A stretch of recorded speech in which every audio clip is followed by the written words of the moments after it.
You've reached Hotel Pacifico, your five-star destination for BC politicos. Press 4 for room service. Press the star key for your hosts Mike McDonald and Kate Hammer.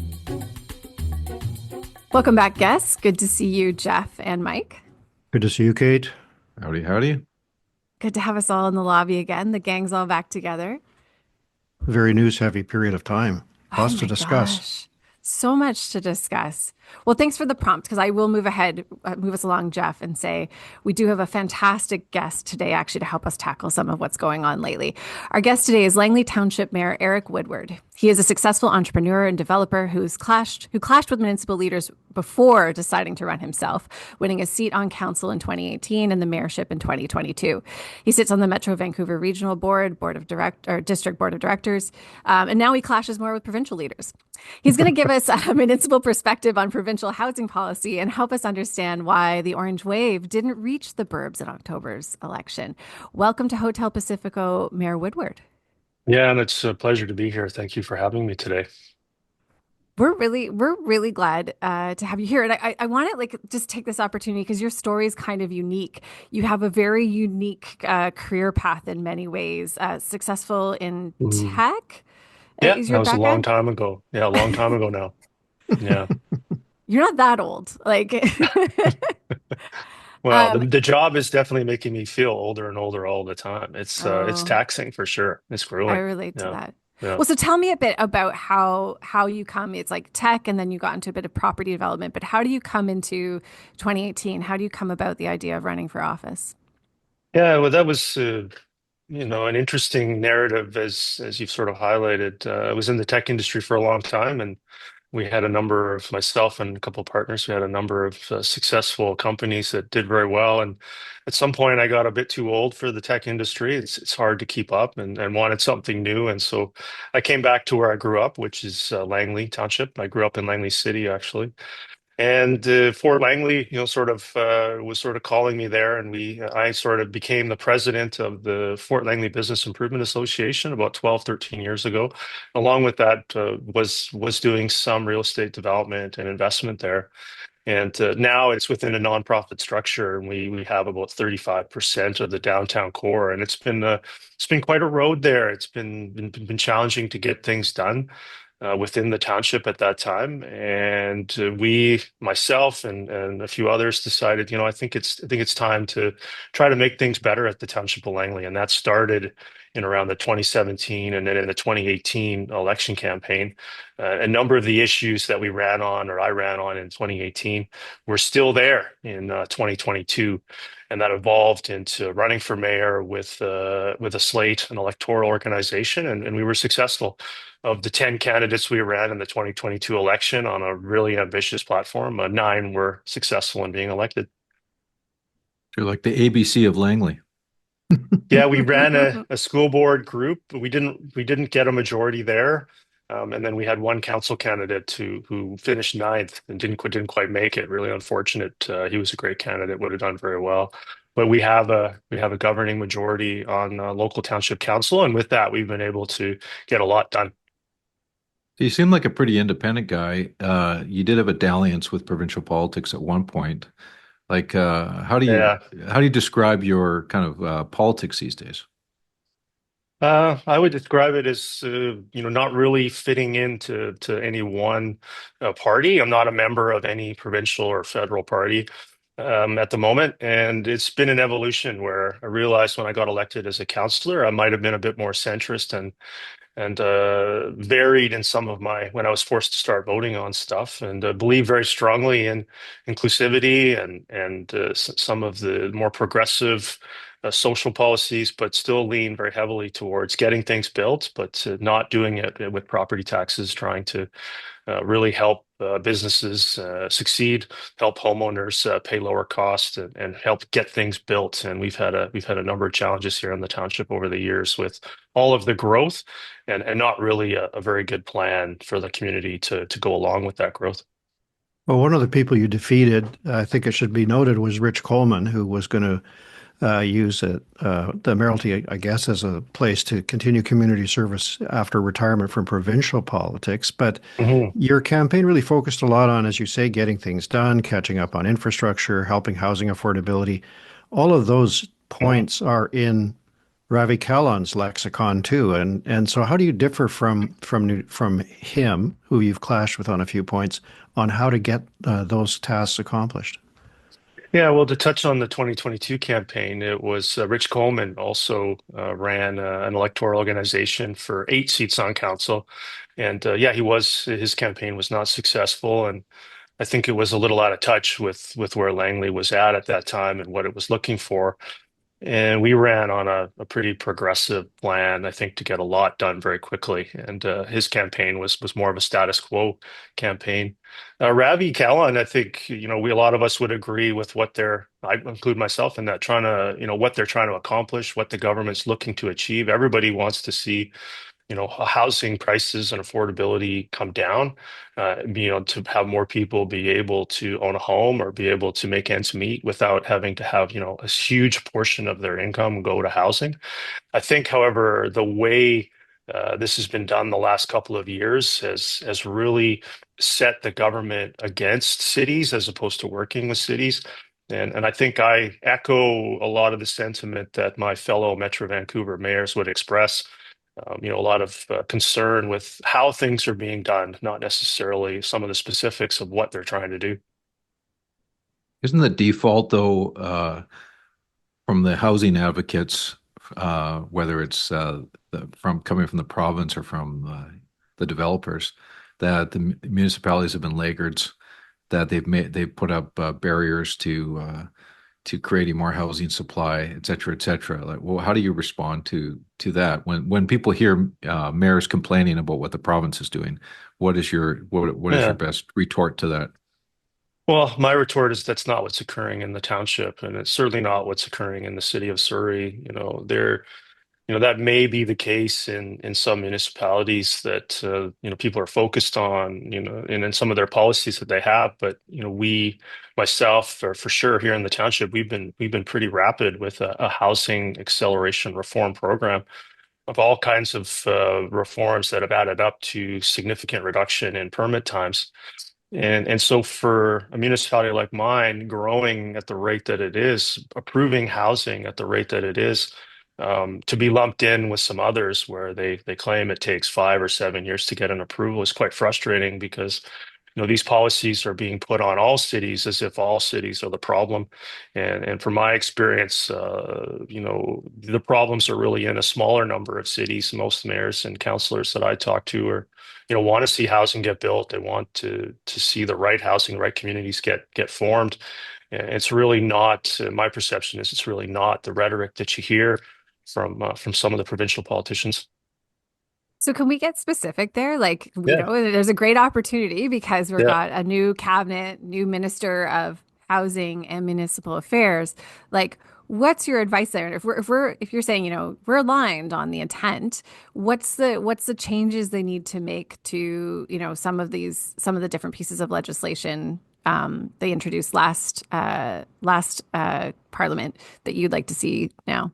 Yeah, but I think in some municipalities, it's not going to work to be asking to retrofit older single-family neighborhoods with huge costs to retrofit that infrastructure for what is going to be a relatively small number of units. And if that's mandated, that's gonna really hurt some of our objectives and some of our long-term programs for housing. If we don't have the resources to do all that at the same time, I would love to see the government do a bit of a reset here and really sit down and talk to the top 10 municipalities in the province that have thousands of units approved, thousands, tens of thousands of units approved that aren't being built because of construction costs, not being built because of financing costs and other issues, but the pre-sale requirements and all kinds of issues for why more housing is not being built. It has nothing to do with local government. And to just say, well, it's because of some permit or because of some bureaucrat, I think, or some gatekeeper, as some might say, I think really misses the mark on why housing's not being built and what the province could actually be doing to solve some of these issues. I'll give you one specific example. I've got a townhouse development on 208th Street here in Willoughby that has been waiting for years for a Water Act approval from the province. I've got another industrial development waiting for 2 years for a Water Act approval from the province. These are issues that I'd like to hear more about, not just saying that it's some planning department at the city that's the problem. We can get a housing approval for a developer done in less than a year for hundreds of units. So, the Township of Langley is not the problem. There's lots of cities that aren't the problem. And I think the way it was gone about has caused a lot of damage with relationships with cities. When you're trying to work together to get housing built, this wasn't the way to go about it at all. Well, you sort of had a Mexican standoff. I don't know if that's a good word or term, but you were in a bit of a standoff with Ravi Kahlon on your own plans and your bylaws because there was an order from the province to municipalities province-wide to bring their bylaws into compliance with the objectives of the provincial legislation, and you weren't prepared to do that. Have you done it now? Are you now in compliance? And is this a reset period on both sides in some respects? Yeah, so I think, my counselors, we're as a group trying to determine what to do, and I think it's clear that with the governing majority that Bill 44 was required and going to be required and going to be imposed, and so council did adopt Bill 44 here about a week ago, and still reviewing what to do with Bill 47, but moving forward with the interim housing needs reports to have thousands of more units as targets, and also complete the OCP amendment update by end of next year. Staff are moving forward with all of those requirements. I think we concluded as a group that there wasn't much point in being the only municipality not moving forward with those. That wasn't really going to result in anything. And by deferring to the provincial version of that legislation, that was actually much inferior to creating our own version that was compliant. So we determined that we had to move forward. And at 6 years on council, that was the first time I've ever voted in favor of something that I knew was bad for Langley. I've heard similar concerns from Mayor Mike Hurley, Mayor Richard Stewart, for instance, about the impact of the provincial legislation on municipalities. In fact, maybe stifling development instead of encouraging it because of the uncertainty. Do you find that on this issue that there's unity in Metro Vancouver among the mayors? Like, is it created stronger allies across the board on these types of issues, or is there quite a divergence of views? I think to talk to them, it's probably 2/3 that are deeply frustrated, I think, with how the province is doing it, not even necessarily, again, what they're doing. There's such infrastructure pressure. There's such intense lobbying from the development industry to not, raise fees, as they call it, because they're not really fees, but they're characterized in this way. The number of things that could have been done to work on transit-oriented development in a way that wasn't a massive giveaway of density for nothing in return, which is what Bill 47 is. Coquitlam especially been quite vocal about that. Burnaby's been quite vocal about that, which all seems to be related to Vancouver's desire to extract land lift from the development process, which can take years and cause real problems for pro formas. We're not doing that here in the township. And so, we get lumped in with everybody else, and it causes real issues for other mayors as well. So, yes, I would say that within Metro Vancouver, the current iteration of the government is deeply unpopular. Do you think that you made a point that I agree with, which is that you cannot order someone to lose money. If a developer feels there's too much uncertainty or an inability to make money, they won't start construction no matter how quickly the permit. They may already have the permit and just not be prepared to proceed. What's your forecast? Do you think that the housing target set by the provincial government will be achieved, or that these other factors, housing costs, mortgages, or construction costs, mortgages, and so on, will actually slow down the pace of construction? Well, one of the aspects of Bill 44 that got missed was the changing of methodology to determine what a municipality's housing target is. And it from what I can tell, isn't based in much of reality. It's based upon just mandating a huge target of housing units that even if they were approved doesn't mean much. The big flaw in some of these housing targets in Bill 44 is that delivery or success from a municipality's point of view is measured based upon issuance of building permits, but municipalities don't build anything. And so if concrete's too high, labor's too high, raw material input costs are too high, land costs are too high because people won't sell it. That's not the municipality's fault. We could approve 10,000, 20,000, 30,000 units and meet these targets. But if they're only, we're only given credit for them if there's a building permit issued. I think it's deeply flawed and isn't going to work. And it's just a PR campaign, I think, more than actually doing anything to actually build housing. What would work? Is there anything? There were two very different visions in the election campaign. The Conservatives on the one side promising to repeal Bill 44. I'm not sure what they said about Bill 47. And then, of course, David Eby's team and Ravi Kahlon saying we're going to carry on and we're going to have a third phase that would have a very, large degree of government participation in affordable housing. What would you recommend? What's the way forward here? It's a good question because it's been asked to me before, and I think the different levels of government need to focus on what they can do. I don't think wiring money to Bowen Island for housing acceleration is going to mean anything. And so, why can't the federal government overhaul how financing is done so, that developers, if they have a project, it doesn't have to meet some definition, but allow the federal government to finance projects and get that cost down. Why not update the legislation such that development cost charges can only be collected at the end of the project, not at the beginning, so you don't have to finance that anymore? What's being done about the high cost of raw materials such as concrete when only a small number of companies control that input? What can the provincial government do to speed up some of the issues around Water Act approvals and other things that are holding up housing? Is it necessary to mandate 100% adaptable units for every condominium, driving up the cost of each apartment? So the provincial government is doing things as well that are driving up the cost of housing while pointing a finger at cities. What I think needs to happen is you need to transition to a housing targets approach that was more realistic with what municipalities actually do. Ensure that there's a significant pipeline of approvals, but then that's all the cities can do. And then from there, how are we funding infrastructure? How are we financing projects? And is there some other models that can be brought to bear by these other levels of government rather than holding press conferences, blaming cities because they, don't want to spend millions and hundreds of millions, in our case in Surrey's, retrofitting single family neighborhoods and being labeled as NIMBYs. That's not a proactive approach that's going to get any housing built that would have been built anyway. I think there would have been a number of things the province could have done in a much more positive way if they just simply come and met with the mayors that are on the ground here, getting housing approvals built, building new neighborhoods like Surrey Township, Burnaby, Coquitlam, Richmond. That would have been far more productive than the alternative that was taken in the last couple of years.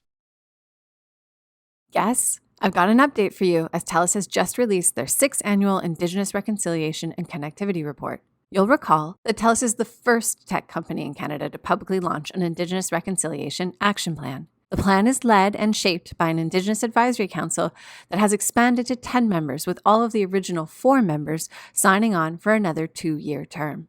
The plan includes the growing partnership with Nisga'a, which is expanding connectivity in its community and which we've discussed here before. They are among some of the 60 Indigenous communities that gained access to advanced broadband in 2024. It also includes a 300-hectare land restoration project, $6 million to Indigenous entrepreneurs, and $7.2 million to Indigenous content creators since 2013. And more than 20,000 TELUS team members have been supported through their own personal reconciliation journeys through customized e-learning, knowledge-sharing events with elders, and other meaningful opportunities. To learn more and to read the full report, go to telus.com/reconciliation. So who's moving to your municipality today? Like, what's the profile of the average person who's coming out, and what kind of housing stock do you think is going to best meet the needs of the growing population out there?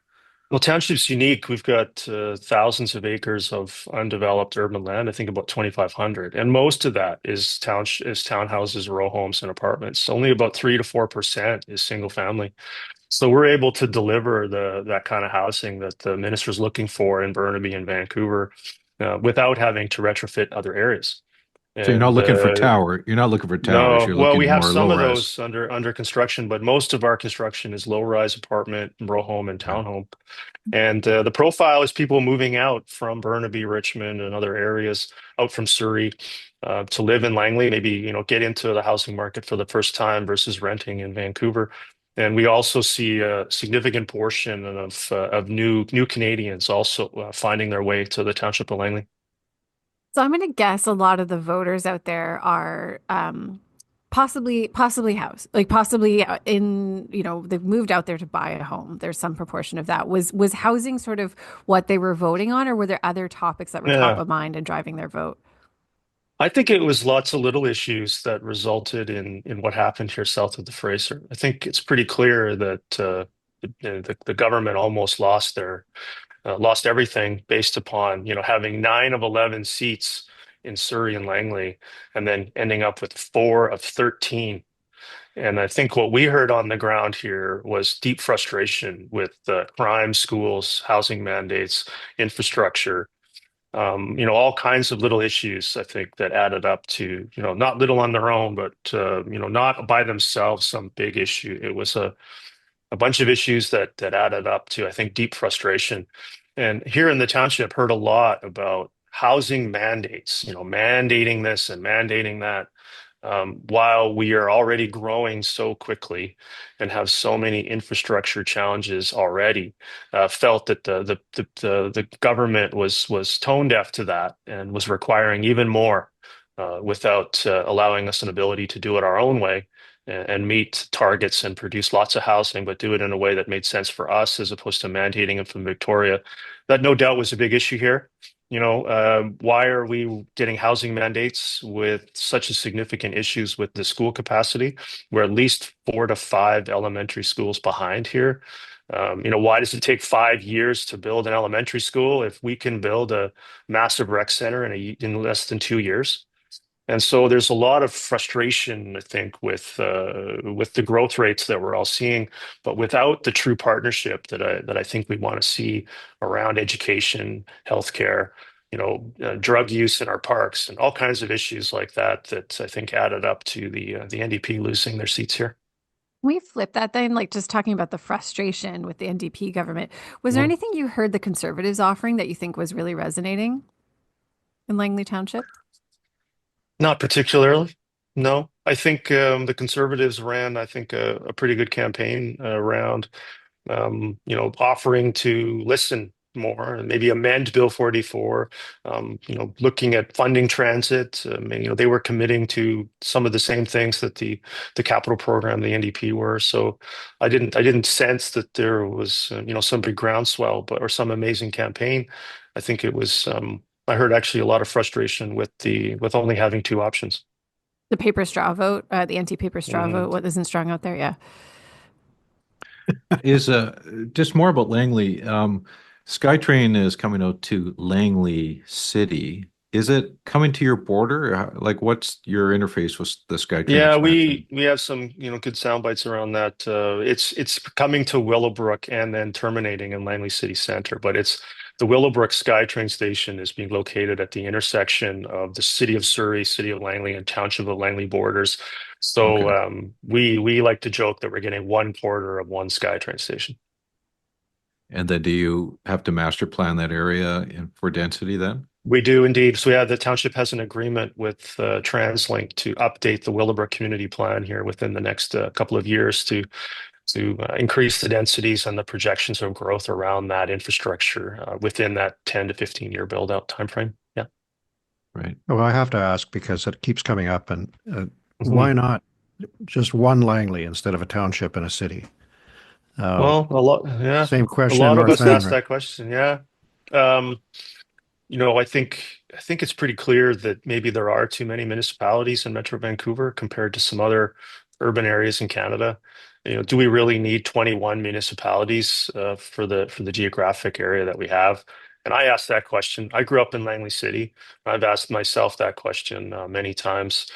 I think that preferably should happen at the regional level with a conversation with the province. What does that look like? I think some consolidation of municipalities would make sense. But it raises the question that you pointed to in Coquitlam, or maybe Mike raised it, where the density of or the benefits, whatever they may be, of very intensive development around a transit station will flow mostly to the city of Langley. But many of the infrastructure requirements and other follow-on impacts will follow for the township as well. So these divisions became a little bit difficult because the impacts and the benefits are not spread in kind of a rational way because the units are so small. By that, I mean political units. Mm-hmm. Yeah, and I think there's a couple of themes there. The city of Langley is so small with their population and their budget, they're not able to provide basic facilities for their residents. They don't have a single synthetic soccer field. They don't have an indoor pool. They don't have a high school. They rely on the township to provide all of these amenities for them. Which signals to me they're not a complete municipality, and they don't have the resources to become one. Mm-hmm. And then when a SkyTrain station comes along, we only have about 1/4 of the landmass around it. And Bill 47 comes along, and now when it's the township's turn to build density in the proximity to rapid transit, the premier and the housing minister come along and introduce Bill 47 and take away bonus density provisions that other municipalities like Burnaby and Vancouver and Coquitlam have been using and relying upon to build a complete community along partnership with the development industry. That Bill 47 comes along and just gives it away. It is deeply frustrating, and it's definitely going to cause us some financial issues that I think is deeply unfair. Here's another pop quiz for our Hotel Pacifico guest today. What is a peak day? If you work for an energy utility, you probably know what peak day means already. The more than 2,700 employees at FortisBC, they know what it means. They work year-round to make sure that their customers have the energy they need when they need it. A peak day event occurs each winter on the coldest day of the year. This is the day when our provincial energy system is experiencing its highest demand. When a severe weather event occurs, our provincial energy system, both gas and electric, must be up to the task. A recent example was during the January 2024 cold snap. During that period, FortisBC delivered approximately twice the energy of BC's electricity systems, and at 21,763 megawatts, showed us all how much we rely upon the gas and electric systems working together. Whether it's heating and lighting our homes, moving people and goods, or supporting industrial growth, energy underpins almost every aspect of our lives and economy in British Columbia. And we need both systems working together to safely, reliably, and affordably meet the needs of British Columbians. And that's why maintaining BC's existing gas infrastructure is necessary to ensure it can deliver lower carbon energy as production ramps up in the years ahead, in addition to supporting the resiliency of BC's energy system. FortisBC, energy for a better BC and a better podcast. To enable growth in the future for a township, SkyTrain is hugely expensive, even if they did extend it even further. Mm-hmm. It doesn't seem like much of a solution, frankly. There's always congestion on the freeway. What do you think's needed in terms of public infrastructure to enable more growth out there? Yeah, I think the SkyTrain extension down Fraser Highway, makes sense on a map. But the problem is there's a significant amount of money being spent to, billions to deliver rapid transit to where very few people live. It'll be a long time to see growth in the Langley City Center area, if at all, because it's right next to an airport. So you can't necessarily even build some high density development that you typically see in Burnaby. And, what is the alternative? I think what I've learned on the Mayor's Council the last couple of years is that there needs to be a lot more emphasis put into buses. Buses are the workhorse of the regional network, and you can spend a lot of money on SkyTrain to get that elevated separation. but you build housing around it, which I think is the long-term plan. But I wish there was, the amount of money being put into SkyTrain versus, some of the bus opportunities that exist in Surrey and Langley, especially, that you could deliver a lot of rapid transit for a lot lower cost than SkyTrain. So bus rapid transit. Do you have bus rapid transit routes now serving We Langley? don't, well, we're on the end of TransLink, so we send a lot of money to TransLink for not much in return. And hopefully that will change if we get some rapid transit on 200 Street within the next 5 years. But it's dependent upon there being the structural fix for TransLink's financial issues and then capital funding from the province on the the latest investment plan. You're touching on some really big picture questions here, and they resonate a lot with me because I was on council for a while in Vancouver. Do you have like-minded people around that Metro Vancouver table? You're involved in the planning regionally. Is there some movement to start to rationalize regional planning or update it from what was done 7 or 8, 10 years ago? Yeah, that completed just late last term with Metro 2050 and Transport 2050. So those documents are done, which really outline the direction for the next 10 years of regional planning and transportation investment. My colleague and the chair, Brad West, has been doing I think significant work on trying to get the province to move forward with funding that. But that's a $20 billion program, which is largely out of reach, I think, as most would recognize. So what is the easy elements to do right away? And it is to invest in corridors like King George Boulevard, 200 Street, connecting Burnaby to the North Shore. There would be some so-called low-hanging fruit on the rapid transit network that would make a lot of sense that could potentially evolve into rapid transit in the future once the people live there. We've been doing the opposite. We've been putting billions into SkyTrain where nobody lives, and then you build towers around it. I would advocate and have been for seeing the rapid transit and maybe a bus form, get the housing there, and then look at rapid transit upgrades. That would make a lot more sense, and we'd be a lot more bang for the buck than what we've been doing.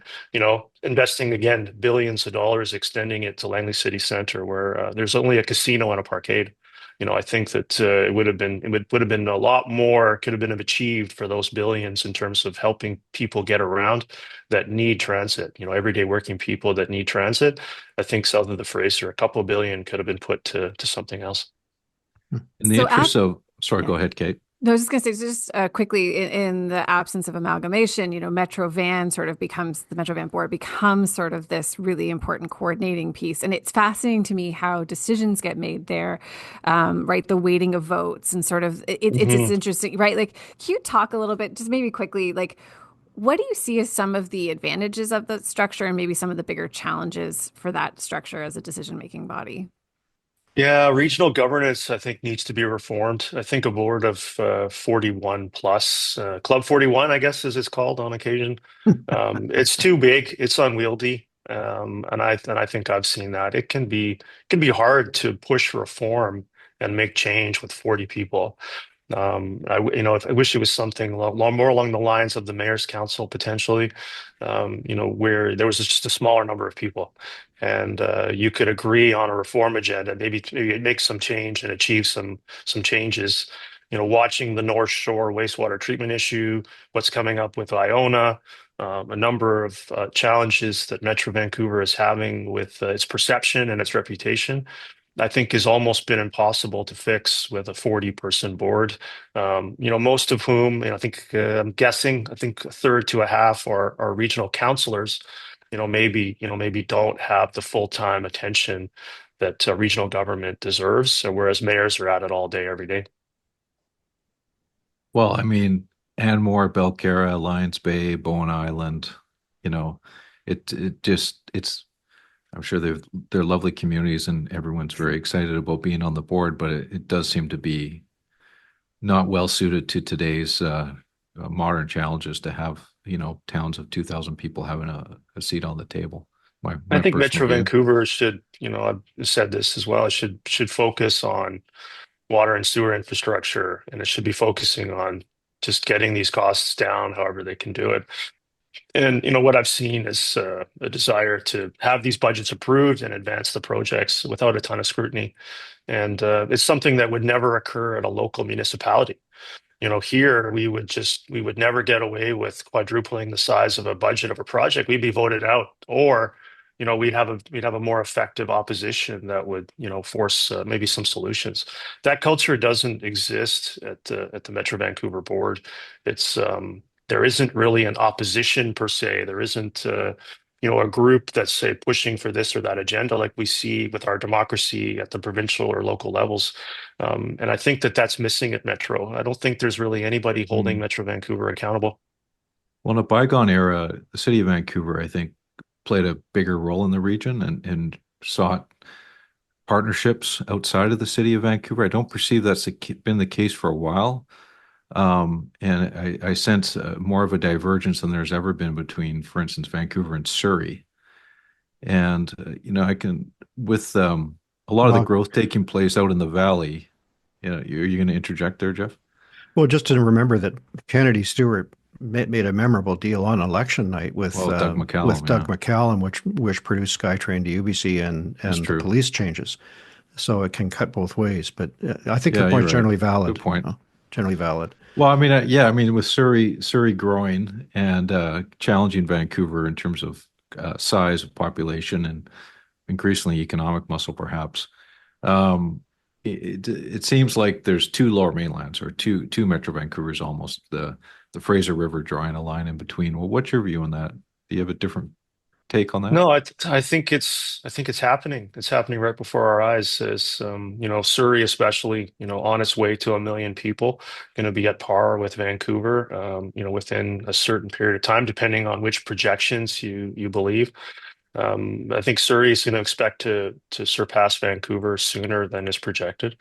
You have the township, which is going to be 250,000 people next to that. I think the frustration that comes from Surrey, is you'll have one hospital in Surrey versus 5 in Vancouver. You'll have the highest proportion of portables in Surrey per capita, with no real plan to do anything about it. That I've heard. And we have the same growing problem here in the township. And that, I think, the significant lack of investment in rapid transit infrastructure in comparison to Vancouver. I mean, there is no comparison. And I think that Surrey's right to raise this and bring this up, that this isn't right, this isn't fair. Why is this happening? And where are the investments into Surrey that we've seen historically in Vancouver, Richmond, and Burnaby? Well, I can explain it all, but that's a whole nother show. But I think you're pointing to a big change in the economy and the development of BC, shifting, of course, to where growth is more possible, because Vancouver and Burnaby are built out. Whether that's good or bad is a different question. Yeah. And there just isn't the fiscal capacity, and in some respects, I would say the administrative capacity to manage massive projects like a water plant that's being built by an internationally successful and very sophisticated firm. It's the same problem of trying to ask Langley City to do all of the density work around a transit hub when that's the first and last one they'll ever get to do, kind of thing. Similarly on some of these big infrastructure projects. But I would just say, are we going to be complaining about this forever? Because what government would have the guts, given the blowback that this government's had just on housing, would have the guts to come in and try to reorganize regional governance? I mean, do you want to be the premier who says, Anmar, Belcarra, Bowen Island, you're done? No, probably very few would sign up for that. I don't know, Geoff. I don't know. Yeah. So I come from, I got in Ontario. Referendum. Well, Doug Ford, okay, so I get two precedents out of Toronto, right? So the amalgamation itself that was Mike Harris, and who was mayor at the time? Yeah. Point being, no political blowback. And then more currently, this would be 2018. Do you guys recall? It was Doug Ford, months before the municipal election, was reduced Toronto City Council from sort of 40 something councillors, I think it was 44 to 20 something in the 20s, right? And no political blowback for that whatsoever. And there was a lot of appetite for sort of I think, and there's an analog here, people were kind of ready to shake their fist at government and say, you guys are too at that body, and say, you guys are too diffuse. You're too running around. You're not coordinated enough. You're not making, the important decisions, and you're inefficient. That resonates. So there may be a case, if you did it the right way, What do you think, Eric? Do you want to run for premier and sort all this out? No, I think we touched on it at the beginning. Been there, done that. I not for premier. I mean, just even considering provincial politics. I don't know. I think I'm loving where I'm at. So that's a hard no. But I think I don't know if there would be the pushback that you would think. I think there are some really strong cases to be made for having a regional review of this and reducing the number of municipalities. I think I certainly think it makes sense. I think it's absurd to consider Willoughby, for example, in Tontouchable Langley would be well served to be its own municipality. But that's the argument that the city of Langley mayor makes every day. Somehow they're better. But it would be absurd, I think, to make Willoughby its own municipality, or make Brentwood or Metrotown its own municipality. Fort And so I Langley, think Fort Langley, we're I not think going to see no they're breakaway not of going to Fort go there, Langley. no, Yeah. but it might be able to get something done if it had its own. It's challenging there. It's very challenging there. But I do feel that there would be, I think, some real receptiveness to looking at what that might look like, because I do think it's actually quite logical. Yeah. And I think it makes a lot of sense from policing and fire response and other issues. Like, for example, I've heard that some of the smaller municipalities, can't even put out a fire. Yeah. And so, this is, I think, some of the real world issues that cities face. And I don't think it needs to turn into some, having two Vancouvers or three Surreys. But I think we do have too many municipalities that don't really serve their residents very well versus that more mid-sized municipality. Yeah. Yeah. I think your instincts are right. Can I Well, pick up? Go it's ahead. not like it hasn't happened either. Like Abbotsford did it Yeah, exactly. Oh, fair. not that Yeah. long ago. And so like let's just, other Yeah. places have done it. And Well, it's just, will. I feel like there's Yeah. just a good opportunity, and that you can, if you tie it to so many of the issues that voters are so perturbed on, and the infrastructure questions and the community safety questions, if you draw a thorough line into that, I think there's an opportunity right now just to harness milk discontent. Can I pick up on a theme, Eric, that we have had a conversation at Hotel Pacifico multiple times with folks like yourself who have moved between elected office and the private sector. Sure. And the Yeah, difference of course. the difference in leadership in the two spaces, right? So I think this goes back, the first conversation we had was with Glenn Clark, who was talking about how different leadership is in the private sector compared to the public sector. And we were commenting on how you see some leaders move from private sector into public sector and really fumble because the nature of leadership is so different. I'm curious, has that been your experience? Like, tell me a little bit about what the shift has been like from private sector into public sector for you as a leader. It took a while, and even now, I would say some of the, being a mayor 2 years in is definitely different than being a mayor 2 months in. So you definitely grow into the role and see what works and doesn't work. I would add that it's really important for a strong, whatever personality type it is, maybe in the private sector, to serve on council first. I think I think having the perspective of a counselor really helped me to be a pretty effective, I think, compared to some of my predecessors, and getting a lot of things done here, but also navigating the bureaucracy very well, learning how to do that as a counselor, seeing others do that as a counselor, trying to achieve their objectives. I think that experience has been invaluable. And I also think you're a better mayor if you understand sometimes what a counselor is going through. And I think that would be my big advice, is for someone not to just go to mayor, not want the title, not wanting to be, I've got to be the mayor, or I've got some ego with it. It's about getting things done, and you don't always have to be the mayor to do that. In our case, we felt that we needed a team, a new group to get some things done. But I always look back to my counselor days and feel that was invaluable transition to where we are now, and being much more effective than just sort of coming in and saying, well, I'm going to run this like a business, which it's not a business, and you're not going to run it like a business, and it's not going to work if you try to run it like a business. But there are ways to go about getting things done in local government that are going to work, and some that aren't going to work. And I think much more valuable to have council experience before being a mayor. Sound advice. Mayor, it's been such a pleasure having you on. Yeah. I'm going to say we have to have you back for two reasons. One, I think your insights are really interesting. It's really been great having you on.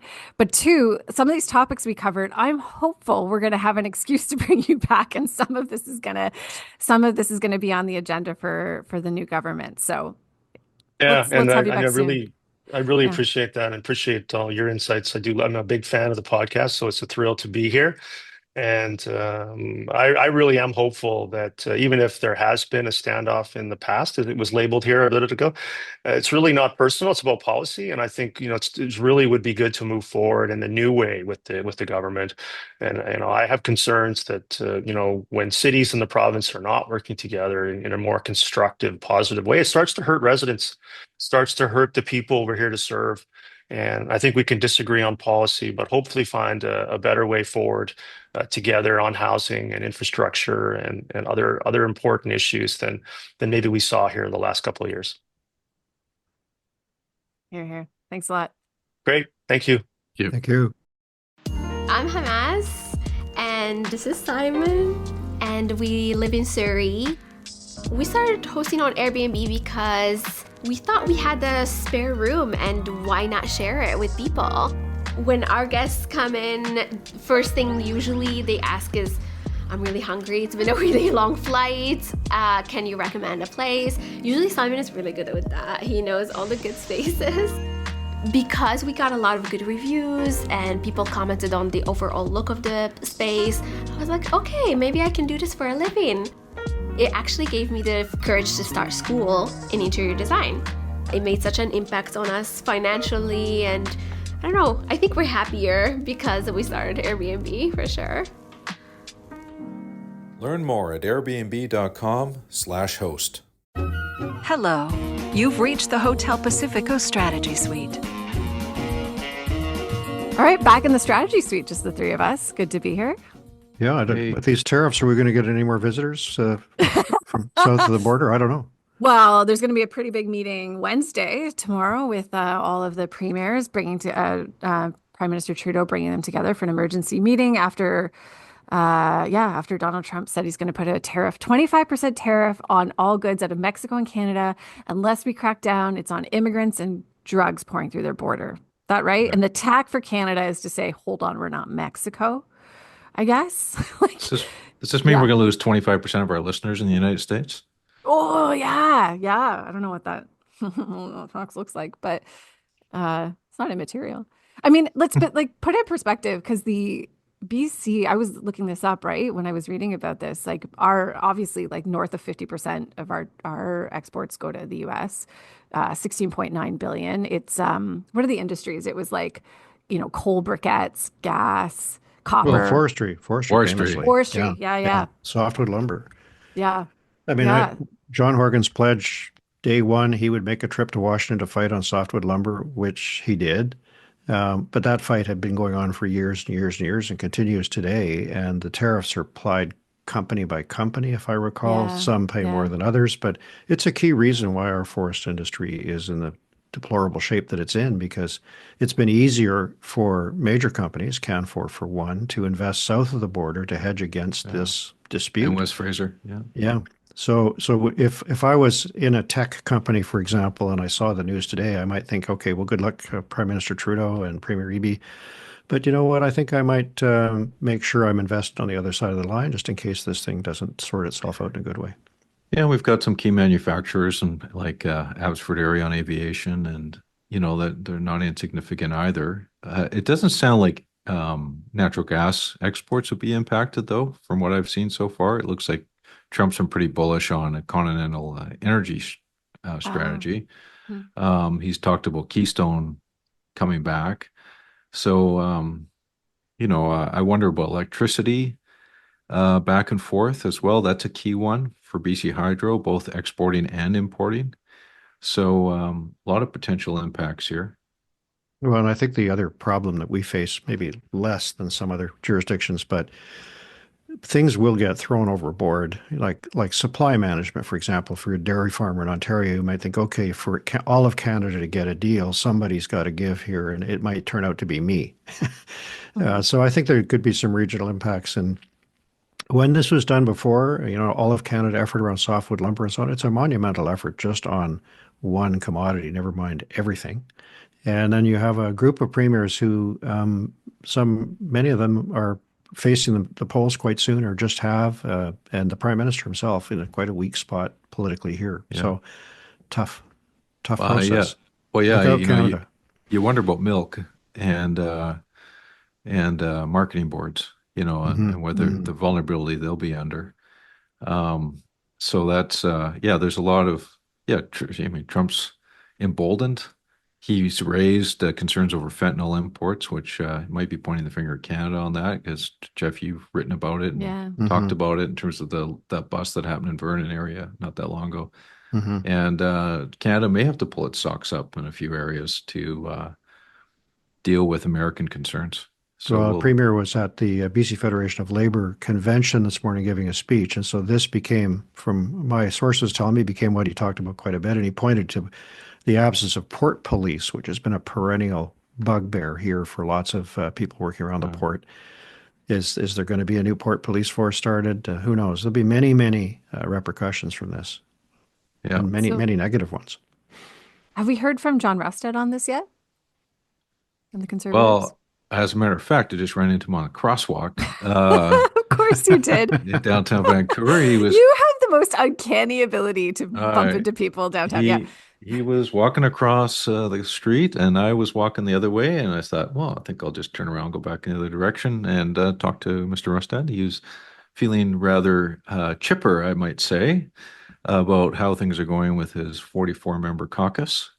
Feels that things are falling into place, and he's feeling quite bullish about his prospects in 2025. So that's the word on the street, literally.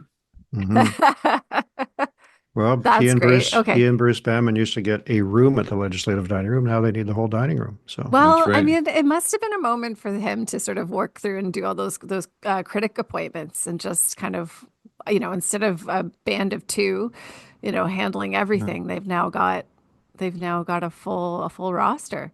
Well, I'm quite intrigued by his appointment of Alia Warbus as the House leader. As House leader, yeah. We've talked about her before, but she's the sole First Nations member of the Conservative caucus from Chilliwack Cultus Lake riding, and by all accounts, very articulate, person who's got a lot of smarts, and it doesn't bear repeating, but I'll repeat it again. She's the daughter of Stephen Point, so highly respected First Nations leader and former lieutenant governor. So I'm sure a bit of her father rubbed off on her. But she's up against Mike Farnworth. So I think on the one hand, it would be a challenge to keep up with the old fox. On the other hand, she'll probably learn a lot from him too. And hopefully she's speed dialing Mike DeYoung for, secret tricks of dealing with Farnworth. But that one I thought was an interesting appointment. A safer appointment would have been like Peter Millibar, someone who's got some experience in the House.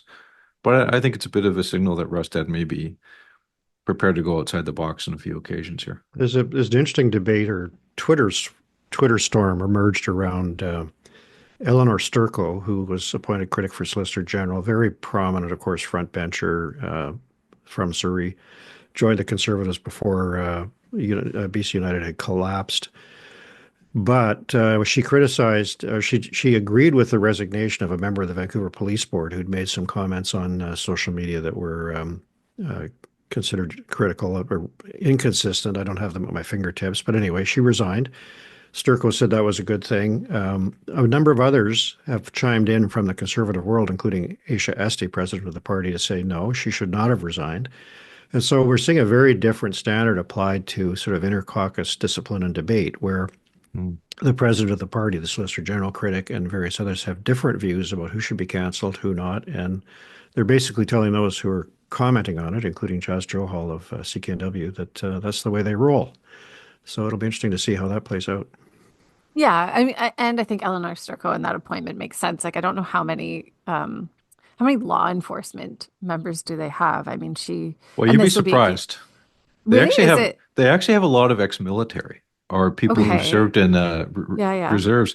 And I'm speculating, I don't know this for sure. I'm speculating this is a bit of an Aaron Gunn network Hmm. because he himself, I think, was in the reserves. And I count at least three MLAs who've got that experience on the Conservatives, but I think there might be more. So So, Aaron Gunn, the early adopter of the BC Conservatives, is now a candidate for the yeah, federal Conservatives in North Island. yeah. So, yeah. So now it's not just cops, it's soldiers. So there Yeah. you go. There you go. But Right. normally the Solicitor General critic would be accorded some latitude to opine on these things without getting immediate broadsides from a number of people, including the party president. This is not normal protocol. So I don't know what it means, but it's interesting. I kind of like Well, it because I think it's great when we actually see people within political parties disagreeing with each other because that's life. That's actually what the reality is. People within a political party do not always agree, but we go along with this fiction that everyone's always agrees with each other and has on the same talking points. And the I'm problem is why shocked. I'm just shocked. the problem is why people stay on the talking points is they usually don't get rewarded when they disagree with each other and the media make a big deal about it. And like, oh my God, they disagree. But it's like no, I'd like to see the Conservatives try this. Let's try seeing a little messy intra-party disagreement and seeing how the voters how they sit with that. it's a fair point, and it has particular implications as it pertains to, how we react to problematic comments surfacing, because it creates this sort of false binary of like, oh, either they're we go past them or they're completely canceled. And in truth, a lot of the time, I'm not speaking to this incident in particular to do with the police board member, but sometimes it's kind of gray and people are going to have different reactions to it. So I like your point, Mike, that like we should be moving towards a place where people have a bit more space to see what they see and what and how they hold people accountable. Well, Aisha Esty was on our pod, very articulate discussion we had, I thought, but she made it very clear that in her mind that free speech comes first. It's not unlimited, right, to be abusive or libelous or whatever, but it is certainly going to be protected, and it'll lead to a very different dynamic on the opposition benches than we're used to. Well, the other thing I would have guessed though that this would start to evaporate, and they seem to be sticking to it, right? Like I would have thought. Remember, we talked a lot about in the lead up to the election. Like I was like, oh, this is a way of speaking, but then when you're all together and you got to run a tight ship in a close, when you're 45 and 40 or 47 and 44. But it seems like it's going to stay. So, but the other thing that potentially is healthy here, if it plays out, is that there's caucus and there's party, and they're two different things. But for the most part, the convention has been over the last number of decades that they all get mushed into the same thing, and basically, caucuses or the caucus leadership tends to tell the party what to do.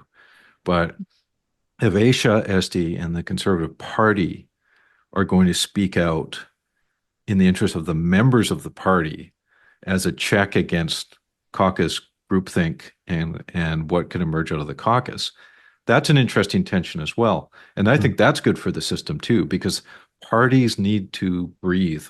Parties need to demonstrate that they are representing their membership and they're not just doing what they've been told to do by the leader's office. And that is the story of BC United. That is the story of what happened, why parties just died and crashed on the rocks, is because it was a one-sided conversation. So in my opinion, and I think the NDP risks that danger too, frankly, where they traditionally have had a pretty active grassroots animated debate, but I don't see that as much as I used to. Well, I've referred to the last convention that I attended in Victoria, which had a good debate, winding up in a unanimous vote on the question of Gaza, which was a very difficult conversation. Lots of people spoke and so on. But I think your basic point's very valid, Mike, because the membership very much cherish their ability to get up and speak on these things. They're generally aware they don't get to write the government policy. But I think the next convention will be an interesting one for the NDP and David Eby, because there's so much reflection going on in the NDP now about what happened and what should be done differently next time. All right. Just one other critic there were some other critics on the Right. Conservative list, but one I was mentioned because I also ran into him on the street. was Gavin Dew. Okay. And he's the jobs critic. And when you're a jobs critic, you have a pretty broad purview Yeah, to exactly. speak about the economy. So I have a funny feeling that we're going to hear a lot from Gavin Exactly. in the next little while here Has as some thoughts to think. he broadens his expanse to encompass all the economy. Well, and Yeah. Anna Kindy in health, we can't pass that one by. She's had some, in some people's minds, very controversial views. So we'll see how she does as minister, as critic of the health minister. Okay. Can I move us along? Because we have a clipping this week. Our clipping comes from the CBC's Chad Pawson, who talks about, who walks us through the 2 mayors, the 6 councillors, 4 school board trustees, and 1 local area director. I'm going to add in a partridge in a pear tree because it's the holiday season coming up, who have won a provincial seat, and who among them is resigning, said they're resign, who said they're not going to, and who hasn't spoken up yet. And some are calling this double dipping. Geoff, you're in-house. You sat on council. Is it fair to call this double dipping? Yeah, because I don't think it's possible to be an MLA, which is a full-time job in everybody's mind, and then also try to pretend you're able to function at the civic level where there's an enormous amount of attention required to the work, even though the salary may be far below a full-time salary. So, when I was, I had to resign, of course, to take the job with John Horgan, but also when we had the election and elected a number of people from council, the only latitude that was given was a bit of timing flexibility to avoid, if they thought that was important, a by-election and the cost that imposed on the municipality. And, so I actually think that it's really more than a full-time job to be an MLA and to say, well, I'm going to continue to do this other job. I mean, you're not going to be able to do the other job in a serious way, but you're still going to get the check. So I think it's a problem. Well, it's interesting because I think there's a question of, degrees here, and I wonder what you think about this, Mike. But because we have like Christine Boyle, for example, or I'm going to go back actually and say Jenny Kwan, for example, like she held her seat for 6 months, I believe, to avoid a by-election. Right now we're looking at councillors talking about 2 years. Is it the timeline that makes this viable or not? Well, certainly Christine Boyle has to resign her seat because she's in cabinet. Yeah. Yes, and she's waiting till December basically to give so that the I think she's countdown, on leave right now or something like that. Yeah. Well, and basically because the countdown starts 6 months or something. In the year of the municipal election. Yeah. Once she resigns, so they don't want the countdown. Yeah, but they're going to have a by-election no matter what in Vancouver because we're too far away from the next. But hard to do it over the month of December. Yeah. Yes. Yeah. Well, I don't really understand her decision because, I mean, they don't have to do it within a month. I mean, they've got a bit more time than that. So anyways, whatever. Yeah. But I mean, I've got a bit of a different spin on this. I don't disagree that I don't think it's ideal at all to have people serve dual roles. And I'm more concerned about conflict of interest, and how can you serve two masters? Yeah. But leaving that aside, I think 4-year terms for municipalities are too long. I think in a lot of smaller municipalities, it's very hard to recruit people for a 4-year term when you have those are very much volunteer positions. And it's a different situation in Vancouver, and it's a different situation where basically councillors a full-time job or close to it. But are you sure the shorter terms would help recruitment? Because I have an instinct it would hinder it. Well, you know what? A very wise person who felt strongly about this, he's passed away now, but is Jerry Fernie, who was the longest serving mayor in British Columbia for a time. He served Port McNeill for almost 40 years as mayor. So he was involved in recruiting a lot of councillors over the years to serve with him. And he said a 4-year term was a real disincentive for people. And I think that's fair. Now, it wasn't that long ago, like in the 1980s, early 90s, that it was a 2-year term. Then it crept up to 3, and then it crept up to 4. So I'm not sure what the magic of 4 is. But I agree with your points. And I think it is a disincentive at 4. The argument at 3 was, well, we just had 1 year when we actually knew what was going on. It takes 2 years to figure it out. And that's sort of true. But I would say the Mike McDonald plan, if you'd like to hear it, Kate, is like, I mean, we could keep the 4-year term, but, just let people bail it too, and then have a midterm by-election if that's what it takes. Like, I don't have a problem with that. Like, or in small municipalities, give them the flexibility for different cadence. But Yeah. the idea that it's one size fits all for all municipalities, I'm not crazy about that. So that's my 2 cents. Okay. Well, and also Can the we, wailing and moaning that happens at the cost of a by-election, which I heard a lot Yeah, because they are expensive in the city of Vancouver. yeah. But you don't. It's like that's the business. We're running a democracy here, so there's a yeah. vacancy, so you need to fill it. It's like okay, we can't afford to answer the fire alarm because it's too expensive. No, you got to do that. So I've always been surprised by that reaction, but I guess I'll continue to be.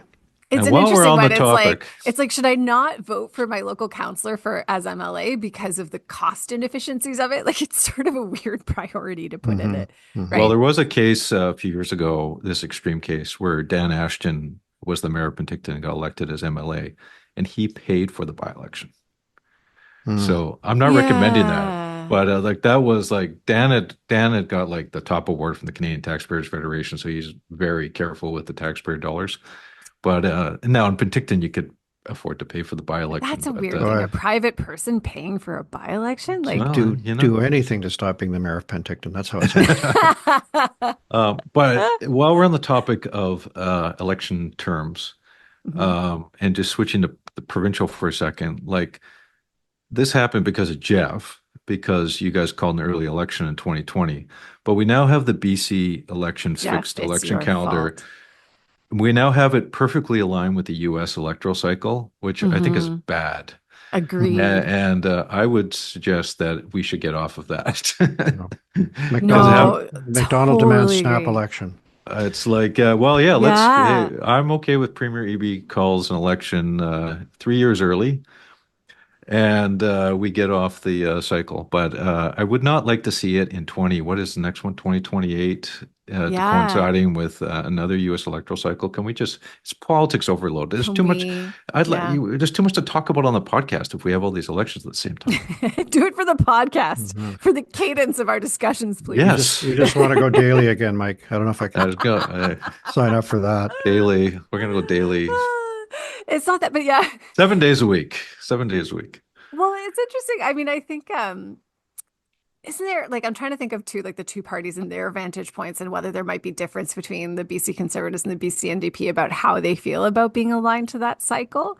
I think it would probably wash out. It's interesting, but you definitely get sucked up in a lot of the rhetoric. Like, it's a juggernaut. They're like, you can't escape the discourse there and the issues there. Mm. And I think there's some heightened salience to, I'm trying to think of what topics. I mean, definitely sort of the community safety thing, that was heightened. There's no question because of the tenor of the discourse in our neighbor. All right. Well, so I second that entirely. And if there was, any reason for David Eby to hang his head for not going earlier this year, it would be definitely that he didn't help us escape finally this cycle of Yes. Shame. Well, there's some other considerations that people I'm sure have said to him. If only you had gone early. I know, but I 2020 like that hindsight. one. That's a Yeah. good one. All right, okay, this is exactly where we need to grab a drink. Let's raise a glass or take a shot. Time to raid the minibar. I've got a glass for Hesalem, Okay.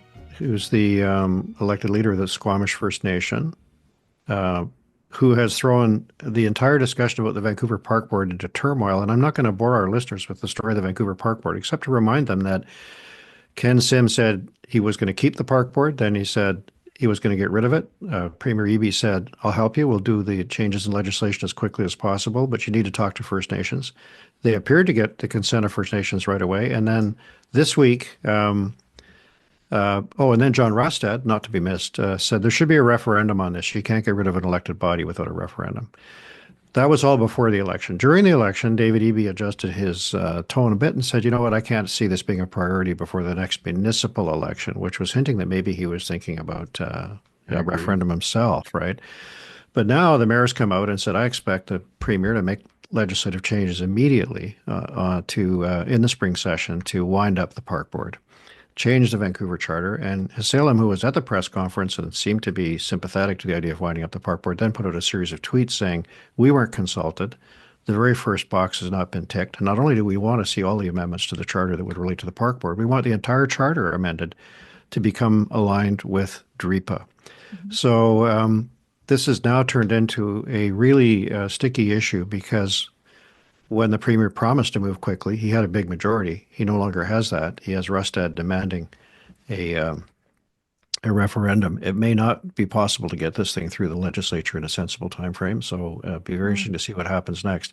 Anyway, glass raised, full of foaming cafe latte to Salem for No, we're back to bringing drinks. that park board issue. We're back to drinks. Back to stiffer drinks, Geoff. It's the evening now. Yeah. We're still doing. Oh, we got rid of the cafe. Okay, that's all better. Yeah, good stiff drink.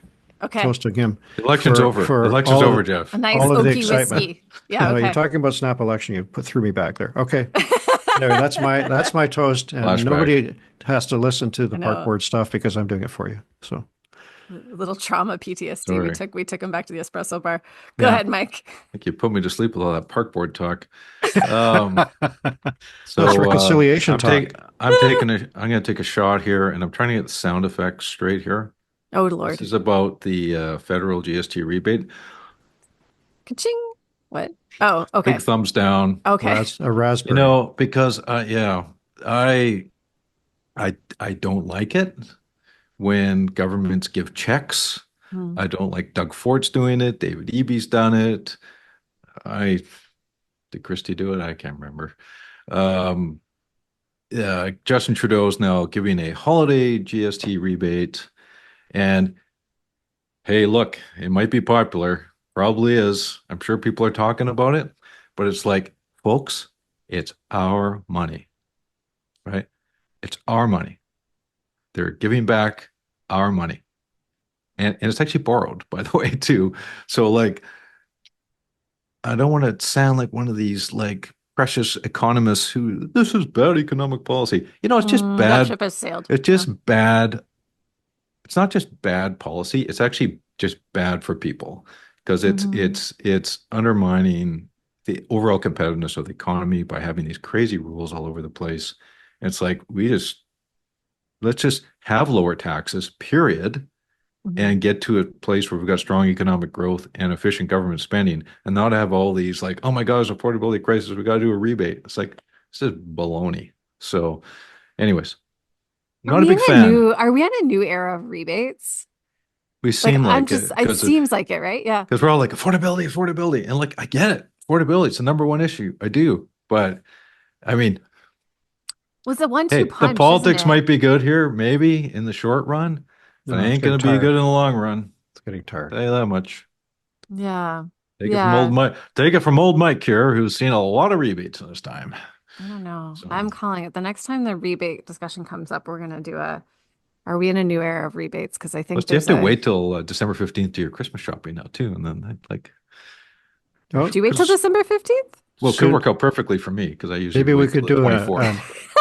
Maybe we could do an opt-in, opt-out. If I take the rebate, I promise not to go to the hospital for 6 weeks or something like that. Pull the kids out of school for a bit. Yeah. Okay, we'll talk about it. Turn up an emergency and I'm turned away because I took the rebate. Okay, never mind. All right, I'll move us along. I'll quickly. I'm going to take a shot. I would have liked to be raising my glass to Tim Thielman, who's going to stay on as head of research. I think it's director of research for the BC Conservatives. You cannot say enough about Tim Thielman. I know. I actually really talking about Tim Thielman. I really enjoy. He's got a fantastic sense of humor, so he sort of. But it's a shot this time because the quote from him is it's a shot this time because it's saying, oh my gosh. Yeah, no. Again, a joyous sense of humor, but the quote is going to daylight so much corruption, you'll wish you were blind. Right. And right, like it's just, again, we can note that he is blind. Yes. And this is where I think it is Apparently. he is. And he does kind of use that with a lot of humor and I really appreciate it. And that I'm going to find so much corruption. Like that is exactly the kind of discussion we don't need to be having. Like you can talk about how you're going to find all sorts of, I don't know, you're going to dig up a lot within your job. You're going to find lots of ways to critique the government, but corruption without sort of any real credible allegations of corruption right now. That's the kind of thing that we all lose for. Pretty high test. Better back it up. Exactly. But I'll say it exactly that way, Mike McDonald. Pretty high test, better back it up. Don't lead with that. And we all lose for it. So better to surprise people. yeah, exactly. Like there's no win from that. Nobody wins. Hopefully out of he's it. wrong and he doesn't find anything, but Yeah. because it doesn't exist. Well, But, and even if we'll you see. did, I would have said you sounds needed like to wait to do that. sounds like So it's shaping up to be a vigorous opposition. it is. Mhm. It is. Lots to talk about at Hotel Pacifico. The cadence of our discussions will be fine, I'm sure, gentlemen. Thank you again for joining us for another episode of Hotel Pacifico. I want to thank our guest mayor, Eric Woodward, for joining us today. And I want to thank our presenting sponsor, TELUS, Fortis BC, and Airbnb. We will see you next week, guests. BC, you can never leave. Checkout time at Hotel Pacifico. We hope you enjoyed your stay.